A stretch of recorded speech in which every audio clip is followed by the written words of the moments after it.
Stokely Carmichael, you are really on the Capitol steps, the Capitol building in the state of Alabama. Can you believe it? Well, I do know that there have been many occasions in the late 60s where there had been attempts by you and people in your organization and other organizations to make it this far.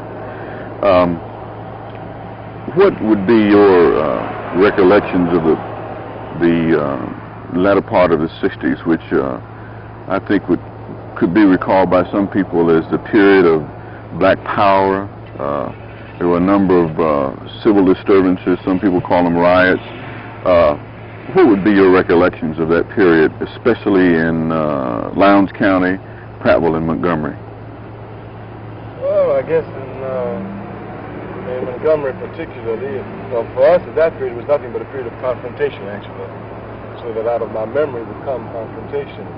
For example, in Montgomery, Alabama, we've never made it further than the church right here. What street is that? This is Dexter Avenue. Right. In Decatur Street down. That's Decatur Street. Never made it further than Decatur. The police would always have a blockade. Blockade, right. I mean, right. Deep, like you just faced an army. And of course, I know all people in Alabama saw on television the brutal treatment that we received.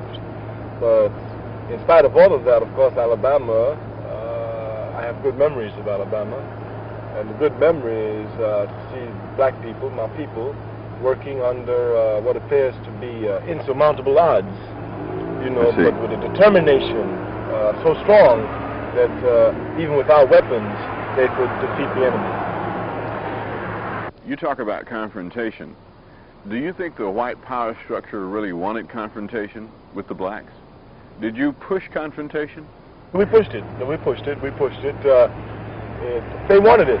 They wanted it. Whether or not they actually wanted it this time by setting up the structures they set up, which could only be broken down through confrontation, obviously they wanted it. For example, if you say, yes, they wanted it. Once they started slavery, they wanted it. Once they started Jim Crowism, they wanted it. Because once you start an act of injustice, any intelligent, sane man will know that there has to be a reaction to that unjust act.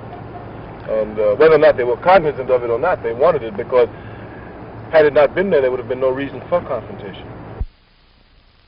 What are your feelings now when you go through Lowndes County and see black people in positions of political power as opposed to how it was when you were there?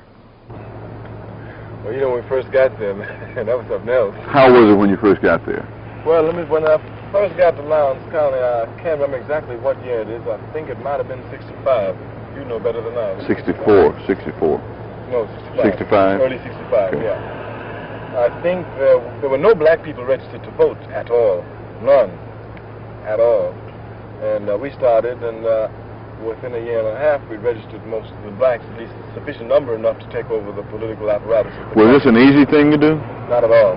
No, that was, you know, people just see things in television, like they see black power on television, but they never understand the work that went into creating a basis, a sound basis for black power before. For example, in Lowndes County, we lost, 3 people were killed in the period in which we were doing our most intensive work, which was over a period of a year and a half to 2 years. 3 people were killed in Lowndes County. Weren't you arrested many times in Lowndes County? We were arrested so many times, it's not funny. Every time we worked with people, they were kicked off the land. When they registered to vote, they were put off the land. We had to build 10 cities in Lowndes County. Lowndes County saw struggle, and the beauty of it was the struggle. The beauty of it was to see the most oppressed people in this country, the sharecroppers, black sharecroppers, having nothing, you understand, but just struggling and coming together and fighting and facing all the odds and still coming together and still uniting and still determined and still pushing and still making progress. See, Lowndes County represented a radical departure from politics in America, because in order to be an elected official, one had to be properly Fine, how are you? Fine, good to see you. Good to see you. How are you? Fine, I'm Edward. fine, thank you. Good to see you, Norman. Good to see you. You're still doing a good job there. We're proud of you. Well, thank you. Keep up the good work. As you were saying? I was saying Montgomery saw no change. Oh, okay. You've been accused of starting riots in different parts of the country. You've been accused of causing black people to rebel in different places. Did you really cause them to do that? Not at all. Not at all. I mean, I don't think... I mean, you went there and you made a speech and you left, and then all of a sudden they burn the city down or they burn a certain area down. That's objective conditions. That's not Stokely Carmichael. Objective conditions. The objective conditions cause it. For example, if I came to Montgomery today and said, burn, baby, burn, it wouldn't happen. Why do you think that it wouldn't happen? Because the objective conditions today are not the same as they were 10 years ago, 8 years ago, 7 years ago, 6 years ago. In other words, you can do some things here today that you couldn't do 6 or 7 years ago. Precisely, precisely. So it's the objective conditions. 6 or 7 years ago, the contradictions and the oppression was so blatant. And at the same time, there were so many overt contradictions in the country. You were sending black men to fight in Vietnam for freedom and democracy from Montgomery, Alabama, and they couldn't even go downtown to a stupid 5 and 10 cent store and buy something. Those contradictions are too blatant. Once you show these contradictions out to the people, he said, now what are you going to Vietnam for when you can't burn this thing down before you go to Vietnam? That makes sense. They can begin to understand that. Now, the contradictions, now what the power structure is trying to do is to blur the contradictions. See, like they have some black people on television. They have some black legislators here. They have some black elected officials here. They put a few black people here to make it appear as if things are getting better. They're not as bad as they are. And of course, what happens is in this period, the people just take stock of what's going on. Everybody knows things are not getting better. As a matter of fact, they're getting worse. A lady I just met a few minutes ago from Birmingham told me, she said, son, everything is going up except labor. Okay, but you do, underlying beneath all of this, you do say that there has been some progress. Oh, undeniably so. Black people have made great progress. But all the progress is to black people, not to anybody else. For example, all the progress made here in this city, you're being on television. That's not because white folk in Alabama got nice. That's because of the blood that black people spilled right here on this street. Because as black people began to fight and spill their blood and rebel, the white man knew he had to grant some concessions. As a matter of fact, the strength of black people is reflected right here on George Wallace. George Wallace, some 10 years ago, stood in the state of Alabama doorway, outstretched, and said he would never let a black man come into that school over his dead body. And just in a short period of 10 years, he had to turn his position completely around and come and beg black people to vote for him. And that shows the strength and the power of our people. During the 1960s, there were several things that were synonymous with the name Stokely Carmichael. First, it was the clenched fist. Then it was the words black power. That was your theme. Exactly what does black power mean? Well, it means black people coming together and using their energies and making a power base to do what they have to do in order to assure their liberation. Of course, what that means, if you really go into it deeply, means that black people must be in control of their lives, must be in control of the politics, the economics, and the social aspects that determine their lives.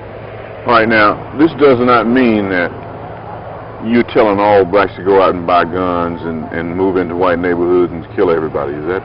No, but they need guns now. They need them. They need guns? They need them. Yes, they need them. Why do they need guns? Well, because in the final analysis, history has demonstrated to us, for example, what we're seeing now in Montgomery, we saw right after the Civil War period, when black people were legislators and, you know, moving in there. But once the white power consolidated itself against the assault of the Civil War, they came and moved against blacks.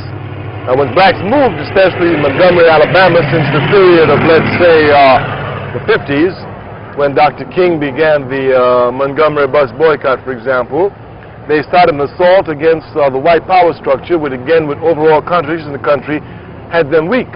But the white power structure will again begin to try and consolidate itself. Once it begins to try and consolidate itself, again, it will move against black people. Unless we are ready to defend our positions by any means necessary, they'll put us out again. Stokely, when you say by any means necessary, exactly what do you mean? By any means necessary. By violence, by non-violence, by any means necessary. But you don't push any particular theme, any particular method? No, whichever, for example... Whichever one is necessary at that time. Right. For example, in 1956 in Montgomery, Alabama, a non-violent boycott brought effective changes. That bus company went out of business Precisely. here a few months ago. Good. It brought poetic justice. Well, yeah. It brought more effective results than would have violent demonstrations at that time. In 1968, violent demonstrations brought better results than would nonviolent demonstrations at that time. So, by any means necessary means, whichever tactic is applicable to bring about the best and most effective results, you use. If a nonviolent demonstration can bring it, use it. If a violent demonstration can bring it, use it. Whatever means necessary.